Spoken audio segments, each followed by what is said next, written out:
નમસ્તે વિદ્યાર્થી મિત્રો, આપણે છે એ દિવાળી પછી આપણે પહેલી વાર મળીએ છીએ, તો બધાને હેપી ન્યૂ યર. અને આજે આપણે છે એ અત્યાર સુધી આપણે છે એ બાયોલોજીના ચેપ્ટર જોયા, પર્યાવરણના ચેપ્ટર જોયા, ફિઝિક્સનું ચેપ્ટર જોયું. હવે આપણે છે એ કેમેસ્ટ્રી તરફ વળવાનું છે. તો કેમેસ્ટ્રી એટલે કે રસાયણ વિજ્ઞાન, એટલે બધા જે રસાયણો છે એમના વિશેનો વિજ્ઞાન છે, એનો અભ્યાસ આપણે કરવાનો છે. તો એના માટે આપણે છે એ પહેલાં તો તત્વો વિશેની ખબર હોવી જોઈએ કે તત્વો શું છે, તત્વો કેટલા છે, કુદરતી રીતે કેટલા તત્વો મળે છે, કૃત્રિમ રીતે કેટલા પ્રાપ્ય છે.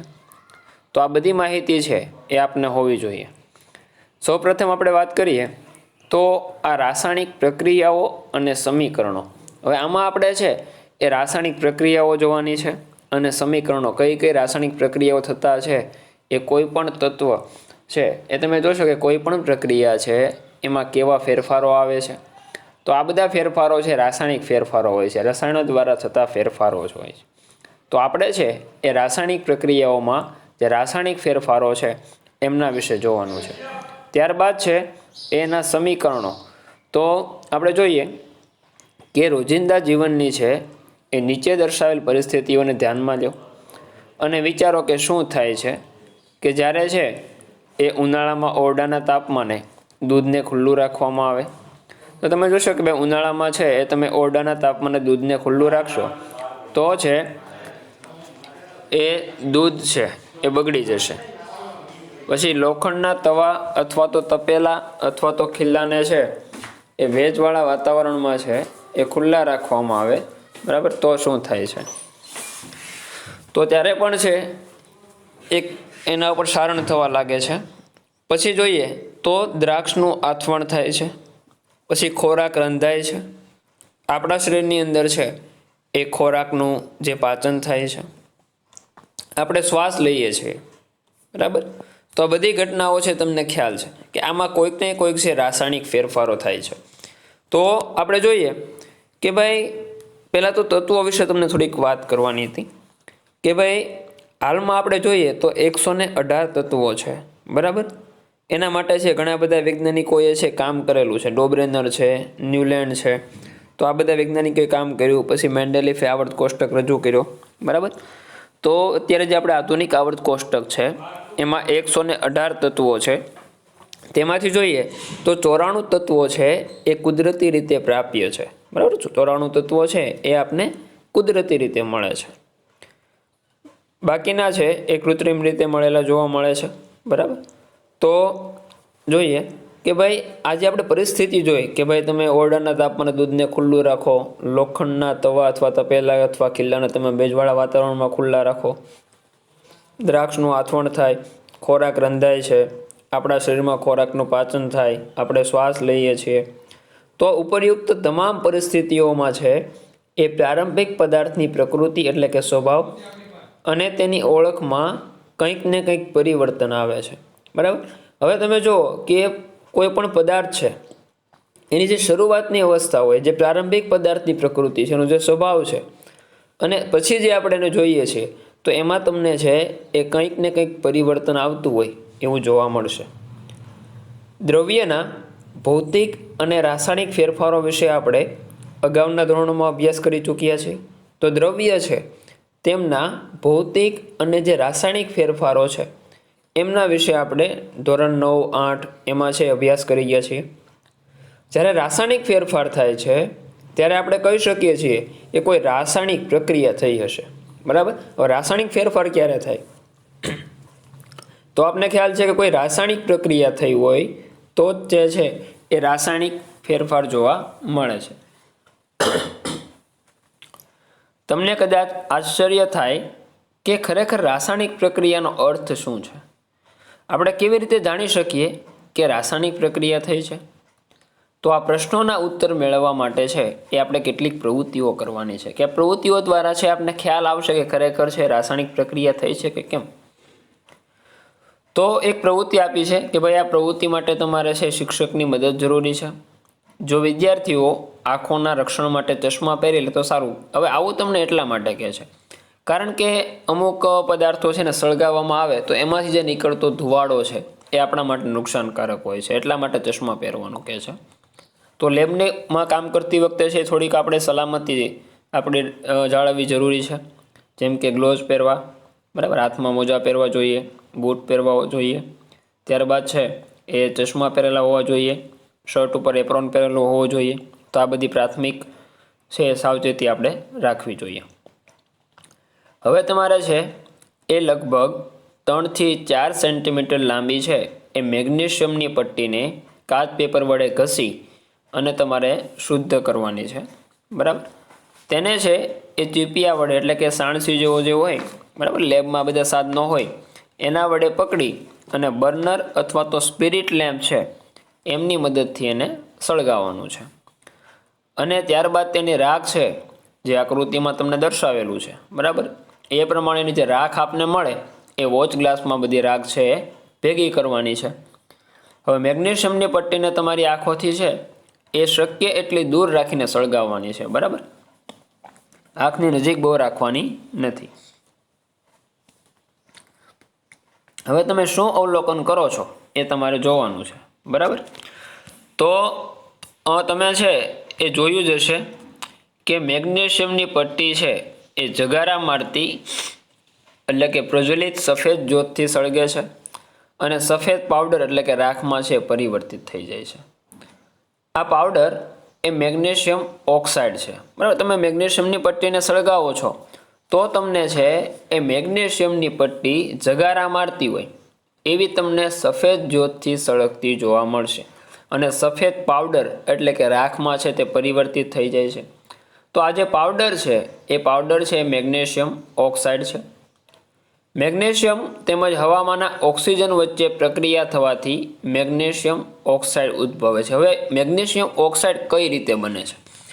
તો છે એ મેગ્નેશિયમ છે તેમજ જે હવામાંનો ઓક્સિજન એટલે કે Mg એટલે કે મેગ્નેશિયમ, હવામાંનો ઓક્સિજન, આ બંને વચ્ચે પ્રક્રિયા થાય છે અને આ બંને વચ્ચે પ્રક્રિયા થવાથી મેગ્નેશિયમ ઓક્સાઇડ ઉદ્ભવે છે. હવે તમારે છે એક પ્રવૃત્તિ છે જોવાની છે કે એક કસનળીમાં તમારે લેડ નાઇટ્રેટનું દ્રાવણ લેવાનું છે એટલે કે PbNO3નું. તેમાં પોટેશિયમ આયોડાઇડ, બરાબર, Ki2નું તમારે છે એ દ્રાવણ એમાં ઉમેરવાનું છે. તમે શું અવલોકન કરો છો એ તમારે જોવાનું છે. તો એક તમારે બીજી પ્રવૃત્તિ એવી છે કે કોનિકલ ફ્લાસ્ક અથવા તો કસનળીમાં થોડા ઝીંકના દાણા લેવાના, ઝીંક છે દાણા સ્વરૂપે લેવાનું છે. તેમાં મંદ હાઇડ્રોક્લોરિક એસિડ અથવા તો મંદ સલ્ફ્યુરિક એસિડ કે મંદ HCl અથવા મંદ H2SO4 છે તેમાં ઉમેરતું જવાનું છે. ચેતવણી આપને આપે છે ભાઈ એસિડનો ઉપયોગ છે સાવચેતીથી કરવો, કારણ કે એસિડ છે એ તમને કંઈક અસર કરી શકે. તમને ઝીંકના દાણાની ફરતે શું કંઈ થઈ રહ્યું હોય તેવું દેખાય છે, આ બધું અવલોકન કરવાનું છે. કોનિકલ ફ્લાસ્ક અથવા તો તમારે કસનળીના સ્પર્શ કરવાની છે, એના તાપમાનમાં કંઈ ફેરફાર થાય છે કે નહીં તો એ તમારે નોંધવાનું છે. તો ઉપરયુક્ત ત્રણેય પ્રવૃત્તિઓને આધારે આપણે કહી શકીએ છીએ કે નીચે દર્શાવેલા અવલોકનો પૈકી કોઈ પણ અવલોકનની મદદથી કોઈ રાસાયણિક પ્રક્રિયા થઈ છે તે નક્કી કરી શકાય છે, બરાબર. કોઈ રાસાયણિક પ્રક્રિયા થઈ હોય તો એ આપણે નક્કી કરી શકીએ. તો રાસાયણિક પ્રક્રિયામાં છે એ શું શું ફેરફાર જોવા મળે છે આપણા અવલોકનમાં? તો પહેલું છે અવસ્થામાં પરિવર્તન. પહેલાં તો એની અવસ્થા બદલાય છે, બરાબર. જો ઘન સ્વરૂપે હોય, બરાબર, તો પ્રવાહી થાય, પ્રવાહીમાંથી વાયુ બને છે, આવી અવસ્થામાં પરિવર્તન થાય. બીજું તમને આપ્યું છે એ છે રંગમાં પરિવર્તન, એટલે કે એનો રંગ બદલાય છે, બરાબર. એનો રંગ છે બદલાઈ જાય. કોઈક ગુલાબી રંગનું હોય, બરાબર, તો એની પ્રક્રિયા થતાં એનો રંગ નાબૂદ થઈ જાય છે, આછો ગુલાબી થઈ જાય, બરાબર. કોઈક ઓરેન્જ કલર હોય તો એમાંથી પાછું એકદમ સાવ પ્લેન થઈ જાય છે. તો આવા બધા રંગમાં પરિવર્તન જોવા મળે છે કોઈ રાસાયણિક પ્રક્રિયામાં. પછી છે વાયુનો ઉદ્ભવ. હવે તમે અમુક પ્રક્રિયામાં જોશો તો એ પ્રક્રિયામાં છે એ પ્રક્રિયા થયા બાદ એમાંથી વાયુ ઉદ્ભવ થતો હોય, બરાબર. વાયુનો ઉદ્ભવ થતો એમાંથી વાયુ ઉત્પન્ન થતો, ડાયહાઇડ્રોજન વાયુ, એવા ઘણા બધા વાયુઓ છે એ તેમાંથી ઉદ્ભવતા હોય છે. પછી છે તાપમાનમાં પરિવર્તન. એટલે તમે કોઈ પ્રક્રિયા કરશો તો એ પ્રક્રિયાને અંતે અથવા તો પ્રક્રિયા શરૂ હશે તો જ્યારે પહેલાંનું તાપમાન ઓછું હશે તાપમાન વધી જશે, વધુ હશે તો ઓછું થશે, એના તાપમાનમાં પરિવર્તન આવે છે. તો આ મૂળભૂત 4 પરિવર્તનો જોવા મળે છે કોઈ પણ રાસાયણિક પ્રક્રિયા દરમિયાન. જો ફરીવાર અવસ્થામાં પરિવર્તન, અવસ્થા કે ઘન પ્રવાહી વાયુ, એના રંગમાં પરિવર્તન, પછી એમાંથી વાયુનો ઉદ્ભવ થવો, એના પછી તાપમાનમાં પરિવર્તન. જો આપણે આપણી આસપાસ થતા ફેરફારનું અવલોકન કરીએ તો આપણને જાણવા મળશે કે આપણી આસપાસ અનેક જુદા જુદા પ્રકારની રાસાયણિક પ્રક્રિયાઓ થતી હોય છે. આપણે જોઈએ તો આપણી જે આસપાસ થતા ફેરફારો છે એનું આપણે અવલોકન કરતા જશું તો આપણને એવું જાણવા મળશે કે આપણી આસપાસ અનેક જુદા જુદા પ્રકારની રાસાયણિક પ્રક્રિયાઓ થતી હોય છે. તો આ પ્રકરણમાં આપણે છે એ જુદા જુદા પ્રકારની રાસાયણિક પ્રક્રિયાઓ અને તેઓના સાંકેતિક નિરૂપણ વિશે અભ્યાસ કરીશું. તો જોઈએ કે રાસાયણિક સમીકરણો. પહેલાં આપણે રાસાયણિક સમીકરણથી શરૂઆત કરવાની છે કે કઈ રીતે રાસાયણિક સમીકરણ લખવું, એને સમતોલિત કઈ રીતે કરવું, તો એ બધું અત્યારે આપણે જોઈએ છીએ. તો પ્રવૃત્તિ 1.1 છે એનું વર્ણન આ મુજબ થઈ શકે છે કે જ્યારે મેગ્નેશિયમની પટ્ટી હવામાં સળગે છે ત્યારે તે મેગ્નેશિયમ ઓક્સાઇડમાં રૂપાંતરિત થાય. હવે તમે મેગ્નેશિયમની પટ્ટી છે એને હવામાં સળગાવો છો ત્યારે છે એ મેગ્નેશિયમ ઓક્સાઇડમાં રૂપાંતરિત થઈ જાય કે મેગ્નેશિયમની પટ્ટી બરાબર હવામાં સળગે છે એટલે હવામાં શું રહેલો છે? ઓક્સિજન. એટલે એની સાથે સંયોજાશે અને મેગ્નેશિયમ ઓક્સાઇડમાં તે રૂપાંતરિત થઈ જશે. આ રાસાયણિક પ્રક્રિયાઓનું વાક્ય સ્વરૂપ વર્ણન છે એ ઘણું લાંબુ થઈ જાય. તમે વાક્ય સ્વરૂપે એને લખશો તો આ વર્ણન છે ઘણું બધું લાંબુ થઈ જશે. તેને સંક્ષિપ્ત સ્વરૂપે પણ લખી શકાય, તમે એને ટૂંકમાં પણ લખી શકો છો. તો આમ કરવા માટેનો સૌથી સરળ માર્ગ એ છે કે તેને શાબ્દિક સમીકરણના સ્વરૂપમાં તમારે લખવું. આમ કરવું હોય તો એના માટેનો સૌથી સરળ માર્ગ એવો છે કે તમારે તેને છે શાબ્દિક શબ્દો સ્વરૂપે લખવું. તો તમે ટૂંકમાં લખી શકો આખું વાક્ય લખવાને બદલે. તો ઉપરયુક્ત પ્રક્રિયા માટે શાબ્દિક સમીકરણ આ પ્રકારે થશે કે મેગ્નેશિયમ પ્લસ ઓક્સિજન એટલે મેગ્નેશિયમ અને ઓક્સિજન આ બંને છે પ્રક્રિયકો છે. પ્રક્રિયકો કોને કહેવાય? કે જે પ્રક્રિયામાં ભાગ ભજવતા હોય, બરાબર, જેને આપણે લીધા હોય, જેની પ્રક્રિયા કરવાની હોય એ પ્રક્રિયકો કહેવાય. અને ત્યારબાદ છે એ પ્રક્રિયા પૂરી થયા બાદ જે આપને વસ્તુ મળે છે, જે પદાર્થ મળે છે એને નિપજ કહેવાય. એટલે જો આમાં મેગ્નેશિયમ અને ઓક્સિજન આ બંને પ્રક્રિયકો છે, તેમના દ્વારા પ્રક્રિયા થઈ અને નિપજ તરીકે મેગ્નેશિયમ ઓક્સાઇડ મળે છે. બરાબર. હવે જો કે ભાઈ તમે જુઓ કે પ્રક્રિયકો તમને હજી જરાક માહિતી આપું કે ધારો કે આપણે ચા બનાવી છે તો આપણે પાણી છે એમાં આપણે પાણી થોડુંક લેશું, એમાં થોડીક ચાની ભૂકી, ખાંડ એવું નાખશું, પછી એને ઉકાળશું, પછી દૂધ નાખશું. તો આ બધા છે પ્રક્રિયકો થયા. ત્યારબાદ આપણે જે મળીએ ચા મળી તો ચા છે નિપજ છે. બરાબર. તો આવી રીતે છે એ પ્રક્રિયામાં આપણે જોઈએ તો મેગ્નેશિયમ અને ઓક્સિજન આ બંને છે એ પ્રક્રિયકો છે અને નિપજ તરીકે જે આપને મળે છે મેગ્નેશિયમ ઓક્સાઇડ તે છે નિપજ છે. પ્રક્રિયા 1.1માં દર્શાવેલા અનેક રાસાયણિક ફેરફાર અનુભવતા પદાર્થો મેગ્નેશિયમ અને ઓક્સિજન એ પ્રક્રિયકો છે. પ્રક્રિયા દરમિયાન નવો ઉત્પન્ન થતો પદાર્થ મેગ્નેશિયમ ઓક્સાઇડ એ છે નિપજ છે. બરાબર. તમે જુઓ કે રાસાયણિક ફેરફાર અનુભવતા જે પદાર્થો છે એ છે મેગ્નેશિયમ અને ઓક્સિજન આ બંને પ્રક્રિયકો છે અને પ્રક્રિયા દરમિયાન જે નવો ઉત્પન્ન થતો પદાર્થ છે એ મેગ્નેશિયમ ઓક્સાઇડ એ નિપજ છે. શાબ્દિક સમીકરણ પ્રક્રિયકો અને નિપજોની વચ્ચે તીરની નિશાની દ્વારા પ્રક્રિયકોનું નિપજોમાં થતું રૂપાંતર દર્શાવે છે.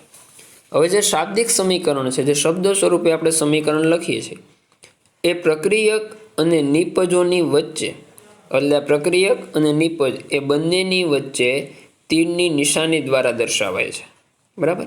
એટલે કે પ્રક્રિયકોનું નિપજમાં થતું રૂપાંતર, પ્રક્રિયકોની પછી જે તીરની નિશાની છે, બરાબર, તો એ છે એ નિપજમાં થતું રૂપાંતર દર્શાવે છે. પ્રક્રિયકોને શાબ્દિક સમીકરણમાં ડાબી તરફ એટલે કે લેફ્ટ હેન્ડ સાઇડ LHS એટલે કે લેફ્ટ હેન્ડ સાઇડ એટલે કે ડાબો હાથ તેમની વચ્ચે પ્લસ ચિહ્ન દ્વારા લખાય છે. તેવી જ રીતે નિપજોની જમણી તરફ એટલે કે જે નિપજ મળે છે એની જમણી તરફ રાઇટ હેન્ડ સાઇડ તેમની વચ્ચે પણ પ્લસ ચિહ્ન દ્વારા તમે લખાય છે. તીરનો જે અગ્રભાગ છે એ નિપજ તરફ હોય છે. તીરનો જે આગળનો ભાગ છે એ હંમેશા ક્યાં હોય છે? નિપજની તરફ હોય છે. અને તે પ્રક્રિયાની દિશા દર્શાવે, પ્રક્રિયા આ તરફ છે એ ગતિ કરી રહી છે. હવે આપણે જોવાનું છે એ છે રાસાયણિક સમીકરણ લખવું. બરાબર. તો શું રાસાયણિક સમીકરણો છે એને અન્ય કોઈ રીતે વધુ ટૂંકમાં રજૂ કરી શકાય? તો શબ્દોની જગ્યાએ આપણે પહેલાં શબ્દો લે છે, મેગ્નેશિયમ અને ઓક્સિજનની પ્રક્રિયા થઈ. તો આપણે શબ્દોની જગ્યાએ છે એ રાસાયણિક સૂત્રોનો ઉપયોગ કરીને આપણે રાસાયણિક સમીકરણો છે એને હજુ વધુ સંક્ષિપ્ત અને ઉપયોગી બનાવી શકીએ છીએ. કોઈ પણ રાસાયણિક પ્રક્રિયાને રાસાયણિક સમીકરણ દ્વારા રજૂ કરી શકાય છે. કોઈ પણ રાસાયણિક પ્રક્રિયા છે એને તમે છે એ રાસાયણિક સમીકરણ દ્વારા રજૂ કરી શકો છો. મેગ્નેશિયમ, ઓક્સિજન તેમજ મેગ્નેશિયમ ઓક્સાઇડના સૂત્રોની મદદથી આજે ઉપરયુક્ત જે શાબ્દિક સમીકરણ છે એને નીચે પ્રમાણે આપણે લખી શકીએ કે મેગ્નેશિયમ પ્લસ ઓક્સિજન પ્રક્રિયા થઈ અને મેગ્નેશિયમ ઓક્સાઇડ એટલે કે Mg+O2 આ બંને વચ્ચે પ્રક્રિયા થઈને MgO મળે છે. તીરની નિશાની ડાબી તરફ એટલે કે લેફ્ટ હેન્ડ સાઇડ અને જમણી તરફ એટલે કે રાઇટ હેન્ડ સાઇડ રહેલા દરેક તત્વના પરમાણુઓની સંખ્યા ગણો અને તેની સરખામણી કરવાની છે. શું બંને તરફ દરેકે દરેક તત્વના પરમાણુઓની સંખ્યા સમાન છે? જો ન હોય તો સમીકરણ અસમતોલિત કહેવાય છે, કારણ કે સમીકરણની બંને તરફના દળ સમાન નથી. બરાબર. હવે તમારે છે એ બંનેના દળ જોવાના છે. જો દળ સમાન ન હોય તો એને અસમતોલિત કહેવાય છે. બરાબર. કારણ કે સમીકરણની બંને તરફના દળ સમાન નથી એટલે આ પ્રક્રિયા કેવી છે? અસમતોલિત છે.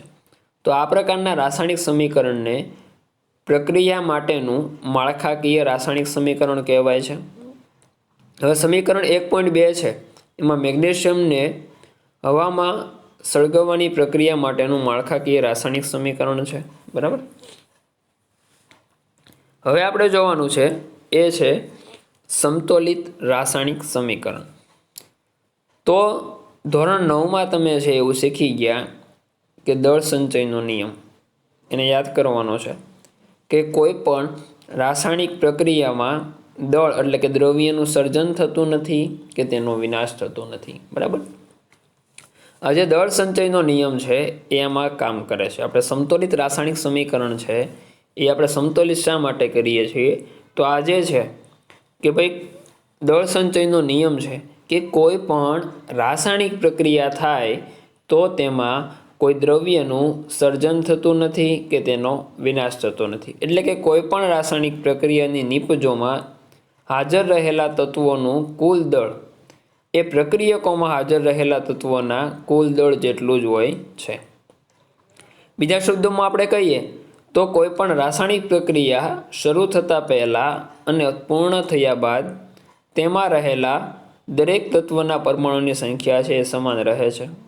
બીજા શબ્દોમાં આપણે કહી શકીએ કે કોઈ પણ રાસાયણિક પ્રક્રિયા શરૂ થાય એ પહેલાં અને પ્રક્રિયા પૂર્ણ થયા બાદ તેમાં રહેલા જે દરેક તત્વો છે એમના પરમાણુઓની સંખ્યા છે એ સમાન રહેતી હોય છે. તેથી જ માળખાકીય રાસાયણિક સમીકરણને સમતોલિત કરવું જરૂરી બને છે. માટે આપણે છે એ સમતુલિત ન હોય તો એને સમતોલિત કરવું પડે. બરાબર. કારણ કે પરમાણુની સંખ્યા સમાન કરવા માટેને આપણે સમતોલિત કરીએ છીએ. શું રાસાયણિક સમીકરણ એ સમતોલિત છે? તો ચાલો આપણે રાસાયણિક સમીકરણને છે એ તબક્કાવાર સમતોલિત કરતા શીખીએ. તો એક પ્રવૃત્તિ 1.3 આપણે જે જોઈ એનું શાબ્દિક સમીકરણ છે નીચે પ્રમાણે રજૂ કરી શકાય કે ઝીંક પ્લસ સલ્ફ્યુરિક એસિડ આ બંને વચ્ચે પ્રક્રિયકો છે. આ બે પ્રક્રિયકો છે એમના વચ્ચે પ્રક્રિયા થાય છે ઝીંક અને સલ્ફ્યુરિક એસિડ વચ્ચે. તો પ્રક્રિયા થઈ અને ઝીંક સલ્ફેટ પ્લસ હાઇડ્રોજન વાયુ એમાંથી મુક્ત થાય છે. તો ઉપરયુક્ત શાબ્દિક સમીકરણ છે એને નીચે દર્શાવેલ રાસાયણિક સમીકરણ દ્વારા છે એ રજૂ કરી શકાય કે ઝીંક પ્લસ સલ્ફ્યુરિક એસિડ પ્રક્રિયા થઈને ઝીંક સલ્ફેટ મળે છે પ્લસ હાઇડ્રોજન વાયુ મળે છે. તો ચાલો આપણે એક તીરની નિશાનીની બંને તરફ રહેલા જે જુદા જુદા તત્વો છે એમના પરમાણુની સંખ્યા આપણે ચકાસવાની છે. તો જો એક કોષ્ટક તમને આપેલું છે, એમાં એક તત્વ છે, બીજા કોષ્ટકમાં પ્રક્રિયકોમાંના પરમાણુઓની સંખ્યા એટલે કે LHS લેફ્ટ હેન્ડ સાઈડ આપેલું છે. ત્યારબાદ નિપજોમાંના પરમાણુની સંખ્યા એટલે કે RHS એટલે કે રાઈટ હેન્ડ સાઈડ. તો તમે જોશો કે ભાઈ જો પ્રક્રિયકોમાં જુઓ તો ઝીંક છે, બરાબર, તો પ્રક્રિયામાં ઝીંક 1 છે, નિપજમાં પણ ઝીંક 1 છે. હાઇડ્રોજન જુઓ તો પ્રક્રિયકમાં 2 છે, નિપજમાં પણ 2 છે. સલ્ફરમાં જુઓ કે પ્રક્રિયકમાં 1 છે, નિપજમાં પણ 1 છે. ઓક્સિજન જુઓ તો કે પ્રક્રિયકમાં 4, નિપજમાં 4.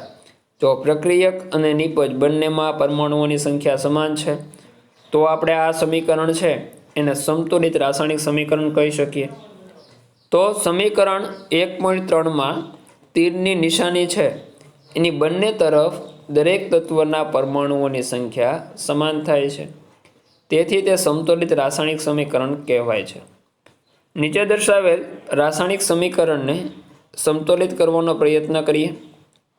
તો Fe એટલે કે આયન પ્લસ H2 એટલે કે પાણી, આ બંને વચ્ચે પ્રક્રિયા થઈ અને Fe3O4 પ્લસ H2 મળે છે.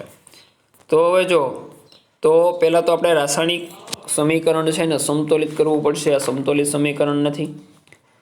તો રાસાયણિક સમીકરણ છે એને સંતુલિત કરવા માટે સૌપ્રથમ આપણે છે એ દરેક સૂત્રની ફરતે એક ખાનું એટલે કે એક બોક્સ બનાવવાનું છે.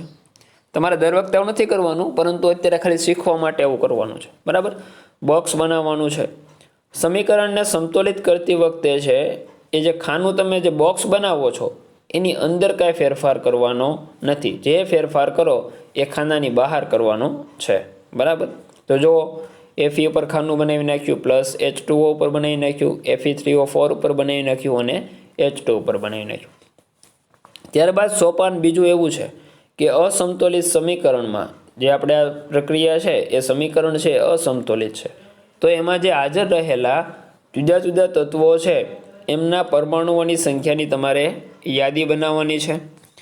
તો જુઓ કે તત્વોમાં Fe, H અને O, બરાબર, આ 3 પદાર્થ આપણને જોવા મળે છે.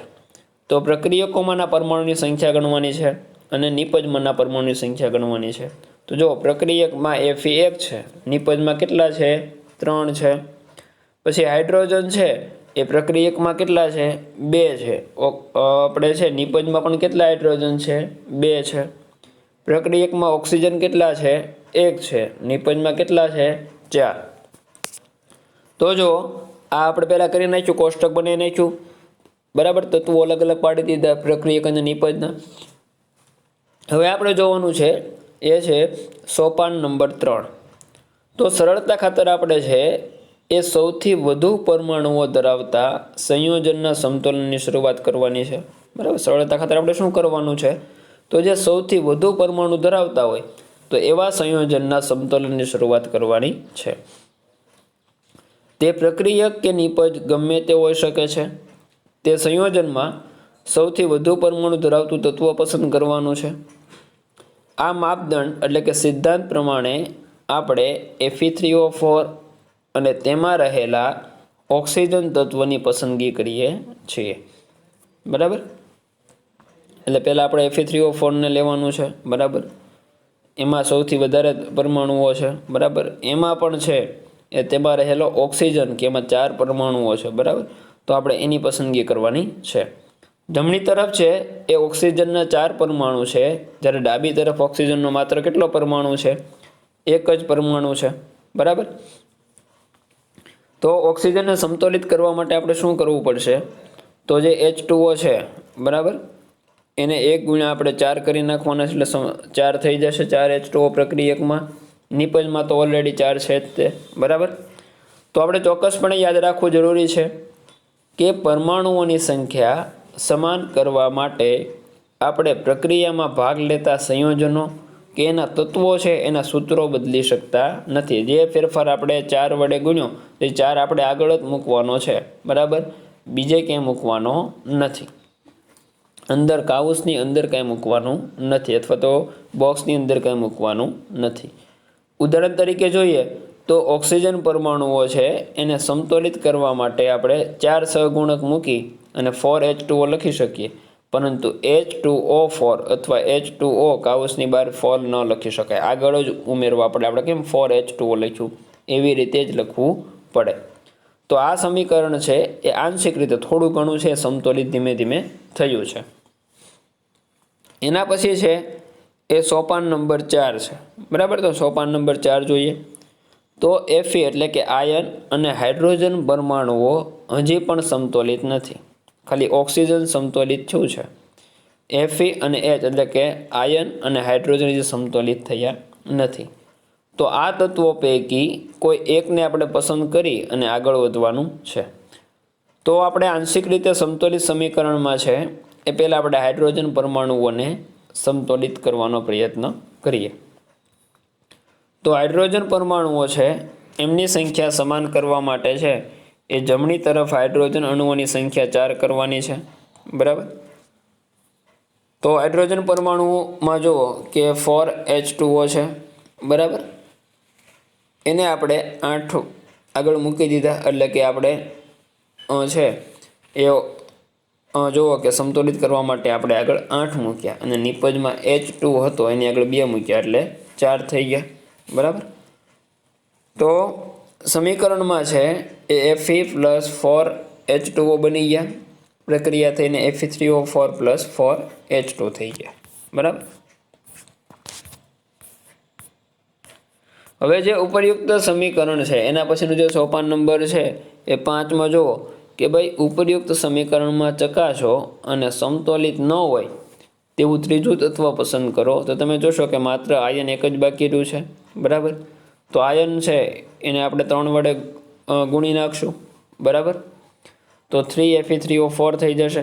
તો Feને સમતોલિત કરવા માટે આપણે ડાબી તરફ Feના 3 પરમાણુઓ લેવાના છે, બરાબર. એ બાજુ તો નિપજમાં તો Fe3O4 છે જ તે, પ્રક્રિયકમાં નથી. તો ત્યાં આપણે 3 વડે ગુણીશું એટલે Fe3 થઈ જશે, બરાબર. બાકી તો બધું સમતોલિત છે. એના પછીનો જે તબક્કો છે એમાં આપણે જોઈએ તો એમાં છે જે છઠ્ઠો તબક્કો કે અંતમાં છે એ સમતોલિત સમીકરણની ખરાઈ કરવા માટે આપણે સમીકરણ છે એની બંને તરફ રહેલા દરેકે તત્વના પરમાણુઓની ગણતરી કરવાની છે. તો 3Fe + 4H2O પ્રક્રિયા થઈ અને Fe3O4 + 4H2 મળે છે. હવે જો તમને ગણાવી દઉં કે જો પ્રક્રિયકમાં જુઓ 3Fe, નિપજમાં જુઓ Fe3, પછી પ્રક્રિયકમાં જુઓ કે 4H2, બરાબર. નિપજમાં પણ જુઓ 4H2, બરાબર. ઓક્સિજન 4, બરાબર. 4H2 લખ્યું છે ને એટલે ઓક્સિજનના પણ 4 પરમાણુઓ છે એટલે O4, બરાબર. આ બાજુ પણ જુઓ નિપજમાં Fe3 પછી O4 છે, બરાબર. એટલે આપણું સમતોલિત સમીકરણ થઈ ગયું, બરાબર. એટલે આ સમીકરણ છે એ સમતોલિત રાસાયણિક સમીકરણ બની ગયું. સમીકરણમાં છે આ જે સમતોલિત સમીકરણ છે એમાં બંને તરફ રહેલા તત્વના પરમાણુઓની સંખ્યા સમાન છે. તો હવે આ સમતોલિત રાસાયણિક સમીકરણ કહેવાય છે. તો રાસાયણિક સમીકરણોને સમતોલિત કરવાની આ જે પદ્ધતિ છે, આપણે જે આખી સોપાનો બધા જોતા ગયા, તો આ પદ્ધતિ છે એને હીટ એન્ડ ટ્રાયલ પદ્ધતિ કહેવામાં આવે છે. કારણ કે આપણે છે એ પ્રયત્નો દ્વારા નાનામાં નાના પૂર્ણાંક સહગુણક વડે સમીકરણને સમતોલિત કરવાનો પ્રયત્ન કરીએ છીએ. ત્યારબાદ એના પછીનું જે સોપાન છે એ જોઈએ કે ભૌતિક અવસ્થાઓની સંજ્ઞાઓ લખવી. તો ધ્યાનપૂર્વક ઉપરયુક્ત દર્શાવેલ સમતોલિત સમીકરણ જે 1.9 છે એને તપાસો. તો શું આ સમીકરણ દ્વારા આપણને દરેક પ્રક્રિયક અને નિપજની ભૌતિક અવસ્થા વિશેની માહિતી કાંઈ પ્રાપ્ત થાય છે?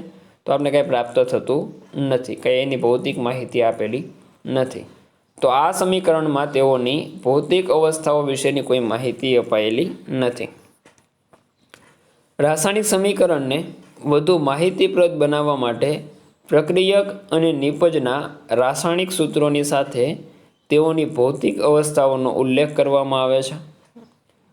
પ્રક્રિયકો અને નિપજોની વાયુરૂપ, પ્રવાહી, જલીય અને ઘન અવસ્થાઓ અનુક્રમે જો વાયુરૂપ હોય તો જી લખવાનો, પ્રવાહી હોય તો એલ, જલીય અને ઘન અવસ્થા હોય તો જલીય અવસ્થા હોય તો AQ લખવાનો અને ઘન અવસ્થા હોય તો S જેવા સંકેતો દ્વારા દર્શાવવામાં આવે છે, બરાબર.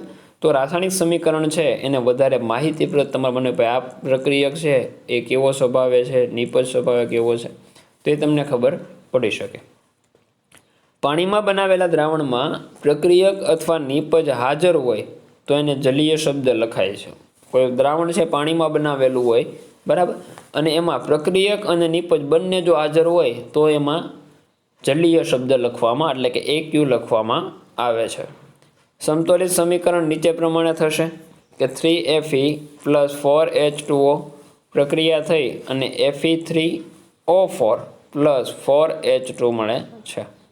તો અત્રે નોંધનીય છે, જુઓ તમને પહેલામાં જુઓ Fe સાથે S દર્શાવેલો છે એટલે કે એની ઘન અવસ્થા દર્શાવે છે. 4H2O તો એ વાયુ સ્વરૂપ એટલે G દર્શાવે છે. Fe3O4 તો સોલિડ એટલે કે ઘન સ્વરૂપે છે, પ્લસ 4H2 હાઇડ્રોજન છે એ વાયુ સ્વરૂપે છે.